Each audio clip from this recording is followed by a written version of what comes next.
Hello and welcome to this year-end special of The Hub on CGTN. Greetings from Beijing, China. I'm Wang Guan. For the longest time of my journalistic career, I worked in the United States, Washington, D.C.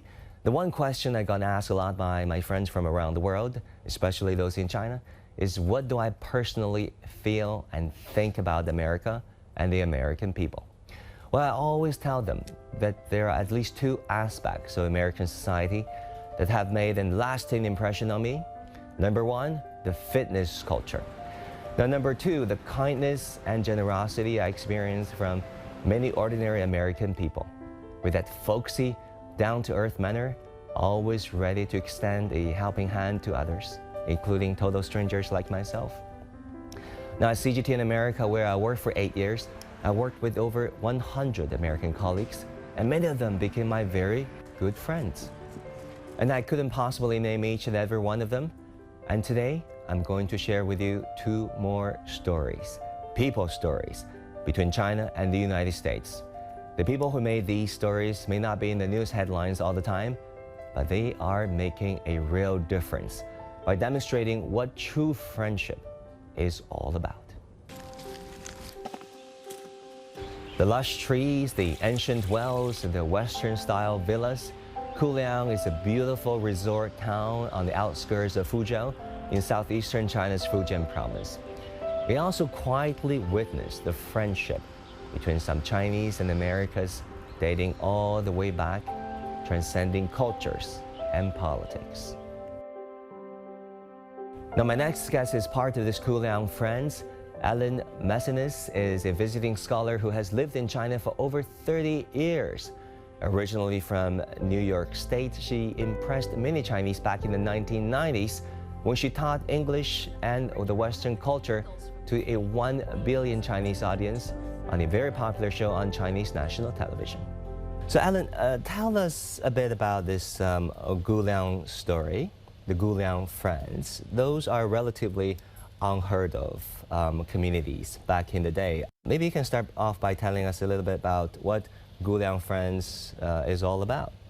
Kuliang is Fuzhou dialect for Guling in Mandarin, but we all say Kuliang because the Kuliang families lived there when people were still speaking Fuzhou dialect.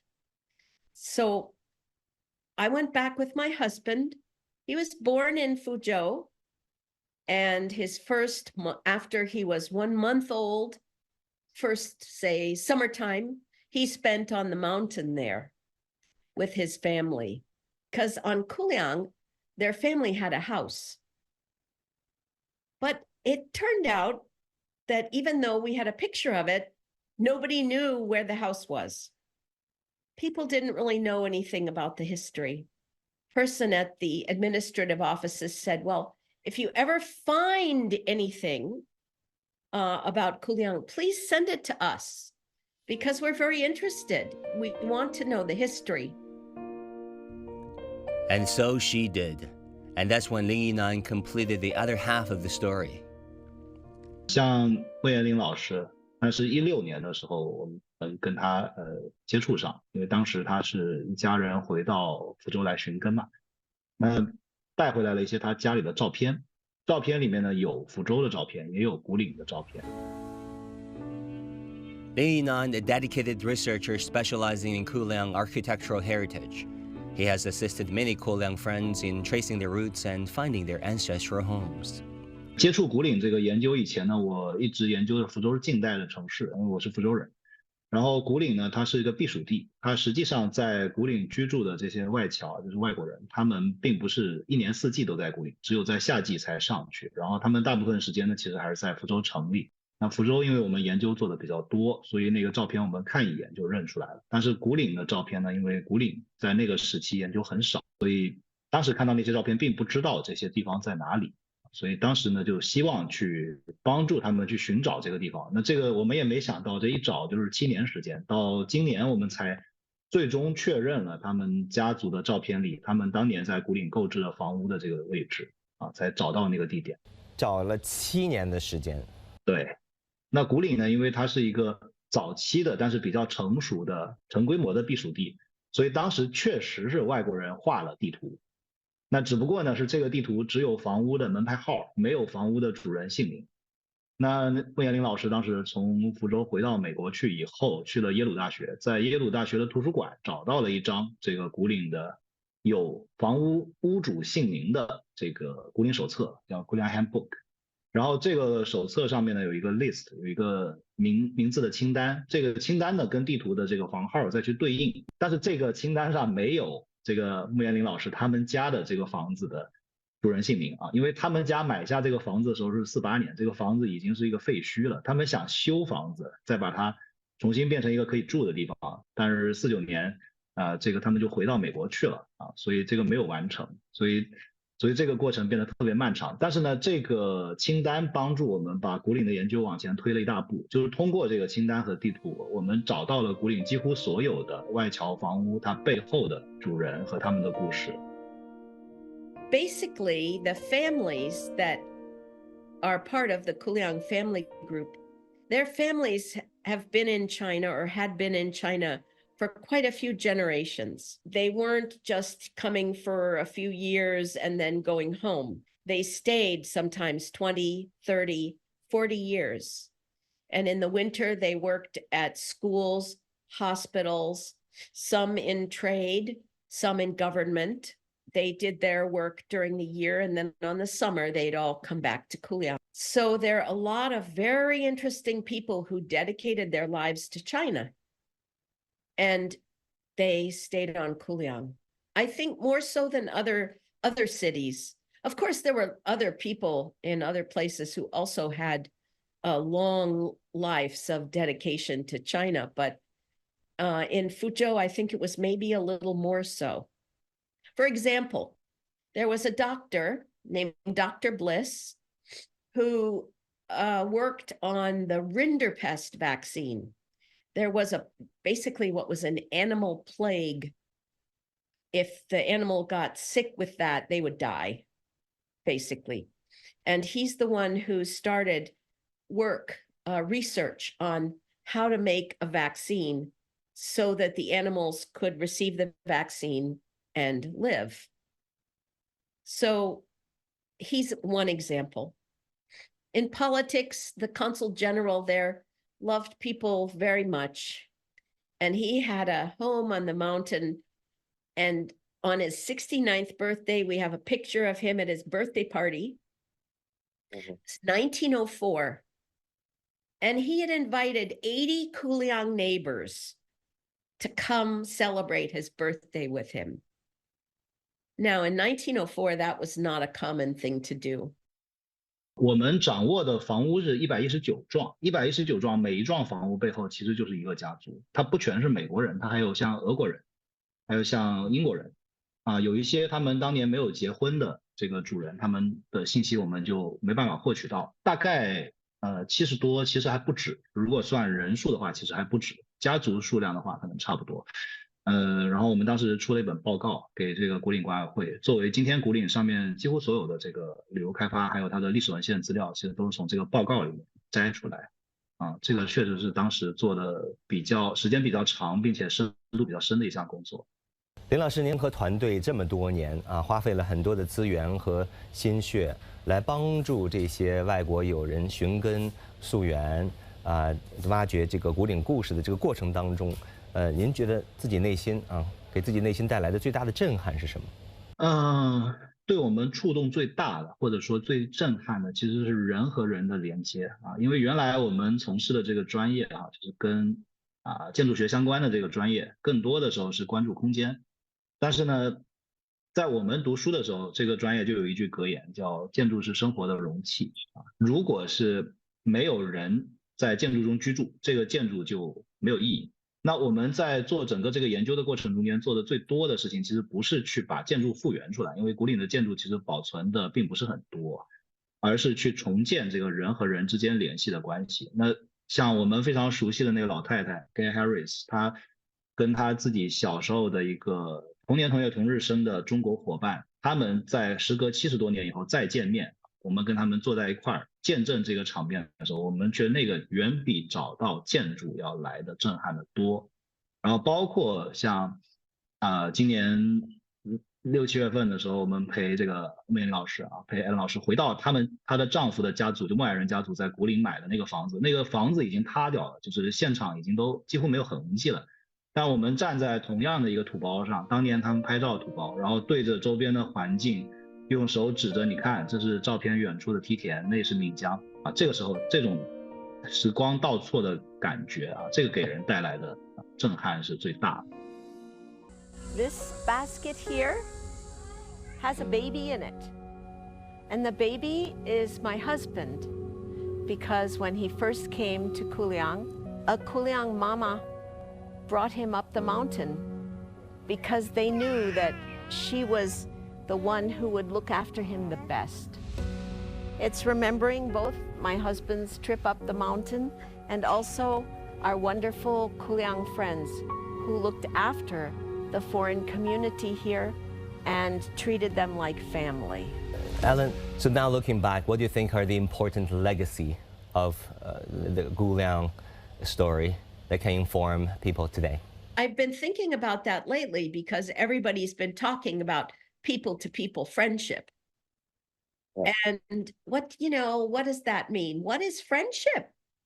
Actually, I'll be honest, I looked in the dictionary. I thought, well, I don't know. I mean, you can feel friendship. It's kind of a heart thing, right? They said it's a state of enduring affection, which I thought was a good beginning. But I thought it also includes having understanding and respect for someone. And also it involves spending time together with them and trusting them. And the Kuliang stories are stories that include this. They're all stories of people who had understanding and respect for the people they lived with. The Americans and other foreigners had understanding and respect for the Chinese, and also vice versa. The Chinese had respect for them. And that's a really great thing. And it's because they spent time together and they trusted each other. 从国家的层面非常重视中美之间人文的交流，那您如何看待这些古建筑、这些古陵的故事，能给现在的中美人间交流所带来的启示？我们在跟这个外侨联系的过程中间也一直思考这个问题，因为中国很大，在过去，在100多年前来到中国的外侨也远不止我们在古岭找到的这些，古岭是一个代表。或者是古岭是一个集中的见证。那因为古岭庇佑了这些外侨的儿时，他们很多人出生在福州，然后甚至能说福州话啊，好几位我们遇到外侨都可以。那他们其实严格来讲，他们就是福州人，或者说就是中国人。那古岭的这个故事的见证呢，就给了我们一个启示啊，就是当我们要去谈两国关系或者民间关系的时候，这是一个最好的切入点。当我们去回忆过去曾经有过的美好时光啊，今天再重新回溯它，这是一个最好的切入点，可以让今天的人看到，也证明文化或者是国家意识形态都不是阻碍人和人交往的障碍。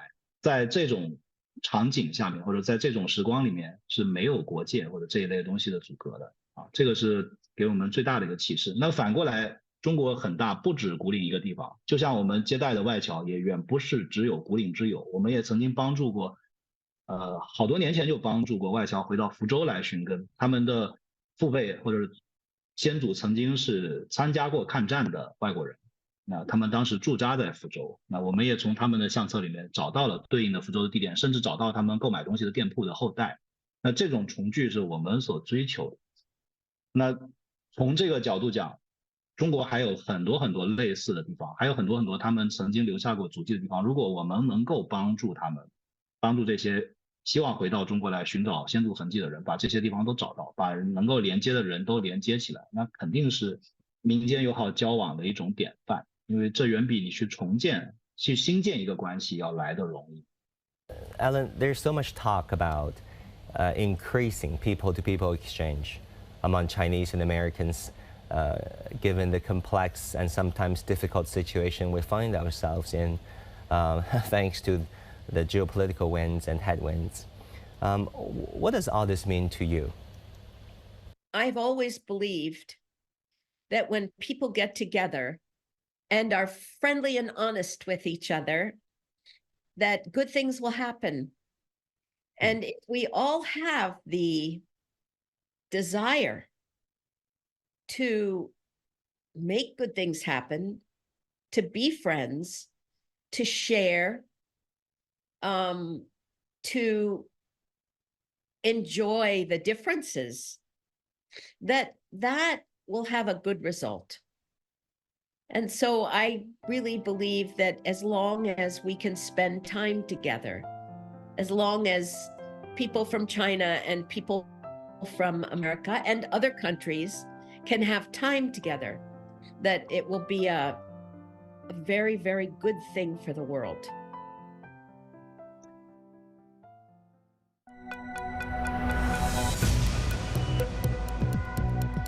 Each day, there are millions of stories. Each one can open new perspectives, new possibilities. Wherever you look, we are there to see, discover, explore. We put the pieces together to find what really matters to you, all around the world, all around the clock. Our reporters are at home across the globe.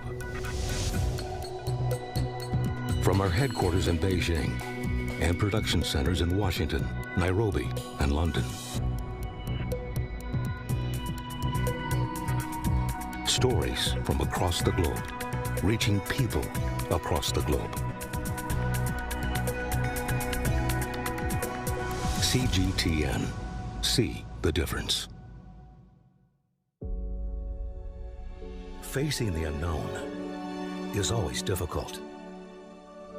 In a world in turmoil, it's easy to lose orientation. But when the storms come, we have to see the possibilities. Reinvent. Find new opportunities. Discover a path forward. CGTN. See the difference.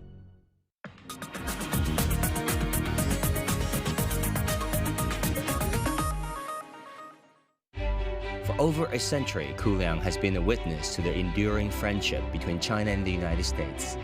One of the most endearing symbols of this friendship is the giant panda, China's adorable ambassadors to the world.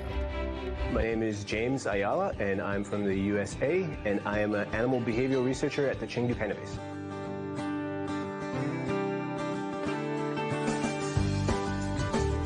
The first time I saw pandas, I mean, it had to have been the pandas that came over that Richard Nixon negotiated. So this is back like in the late 1970s. You know, when I was looking for jobs, the first thing I thought of was like, why not go to China? Growing up in New York, I actually have a lot of friends that are Chinese, so I knew a bit already about Chinese culture, and I just really wanted to see firsthand what was going on overseas. The fact that I was able to end up working with pandas was just more of a dream come true for me. For 13 years, James Ayala has worked closely with his Chinese colleagues at the Chengdu Panda Base. Together, they have trained, bred, and released dozens of pandas into the wild, helping to save this endangered species from extinction. James, I want to welcome you to our program on the Hub on CGTN, and thank you so much for coming on our show, and really thank you for taking care of all those pandas for not just 1 or 2 or 3 years in Chengdu, China, but 10 years. What kept you going? Wow, I guess, I mean, it's really two things. It's the pandas and it's my colleagues. You know, of course, the pandas are these amazing animals, and like being with them every day is amazing. But also, like, I love my coworkers. We've become a family. Oh, was there a key moment for you back in the day when there was a breeding season, or you think the next step will lead to something much bigger? Yeah, one of the areas that I focus on is studying the male reproduction.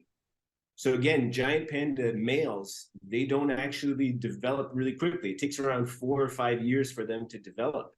So we always have this one question is like, the work that we're doing, how is that going to affect our next breeding season? So it's always just like, wow, that male won't be mature for another 5 years. And then, well, that's 2028. Okay, no big deal, you know, keep going.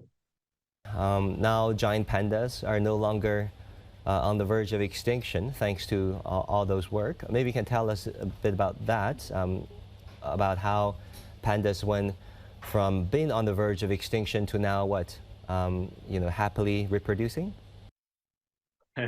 Well, pandas are still considered vulnerable. And the part that I played and that we played at the Chengdu research base of giant panda breeding was to build the captive population. So now that we have a large captive population, we can start things like reintroducing them into the wild. And our having the captive population is like a security, like a bank. We know now that if anything happens in the wild, we have a large enough and a viable population in captivity that we can start to restore the wild population. What is the latest progress now? I mean, are we safe to say that we have a mechanism in place where they can reproduce enough, they can have enough in captivity and stuff like that? Yeah, the captive population now is over 600 animals. And then that is more than enough to start doing things like reintroducing them. So we've begun reintroducing pandas into areas where the wild population is very small. These areas, the genetic diversity may be suffering, and it's a very small contained population. So that's where we need to reintroduce the pandas to build and to reinforce those groups. Just curious, how would you describe your feelings and your relations with your baby pandas, being the caretaker of them all? It's really interesting. Even at like a young age, you can see their personalities. Some pandas are very bold and will just come right up to you, even as a cub. Some are more fearful, some you need to baby. And when you learn that, when you connect with them, that's got to be one of the best feelings. It's like making a new friend. It's like each individual is an experience and a discovery for me. But James, how did you get interested in pandas in the first place? So originally I came to China to work with black bears. And I saw now my colleague give a lecture and was really impressed by what she was doing. And she's a foreigner, and I never realized that foreigners would get these opportunities to work with pandas. So seeing her really inspired me to get interested in work with pandas. Because I contacted the Panda base and I said, look, I have these skill sets. I'm a good animal trainer and I'm a good researcher. I would love the chance to work with pandas. So we gave it a try and it worked out great. How would you describe your colleagues, whom you said you had tremendous fun working with, and who you described as family? Working with animals, it's not like a regular job. Basically, we're dirty. The animals, we get poop on us. We're sweaty. We have to stick together. It's really hard not to become close to someone when you work in those conditions. And what really surprised me was just outside of work. Anytime I needed a favor, anytime I needed, some problems, whether it was a health issue, I can just contact my colleagues. They would be there right away and help me through all of this. So it's just been like the greatest thing for me to be here with them and to bond with them. You must have melted into the unique Chengdu life and lifestyle. Yeah, Chengdu, it's a great place to live. It's an awesome place to live. The lifestyle is laid back and relaxed, and the people are just friendly. Anytime someone sees me, like when I first came, if I was lost, looking around or checking a map, someone would come right away. Hey, where do you want to go? And just point you in the right direction and help you through things. Do you understand their accent? Little by little, I'm learning it. The funny thing is when I first came to China, I thought I was learning Mandarin. And then I really found out that I'm learning like Chuanpu or like, more Sichuan dialect than Mandarin. So it gets kind of confusing, which is which. Can you show us your Chuanpu? Maybe a little bit? I know like Gasaze or Duaze. Yeah, some stuff. And also like someone from, I was talking with a student from Beijing and they asked me where I was from. And instead of saying Meiguo, I said Meigui, and use Sichuan dialect for that. How would you tell your American friends about what you do? I mean, these days there are so many noises out there. The lifestyle here is very different than the way it's portrayed. And being an expat and a foreigner here, it's so easy. Like in Chengdu, all of the signs are bilingual. The metro system is bilingual. The announcements, it's so much easier to be here as a foreigner than I expected. And compared with other countries overseas that I visited, it's, you know, it's just easier than people would expect. And I wish more of my friends could come visit. Part of the problem is, you know, it's pretty far, but I think people in the U.S. don't really understand how the lifestyle is here and would be really shocked and surprised to see how easy it is to be here. How do you look at this panda diplomacy between China and the United States, and, you know, using panda as gestures of goodwill? With globalization now and all of these global issues like climate change, we no longer live in a vacuum, right? One country can't exist and one country can't solve all of these issues on their own.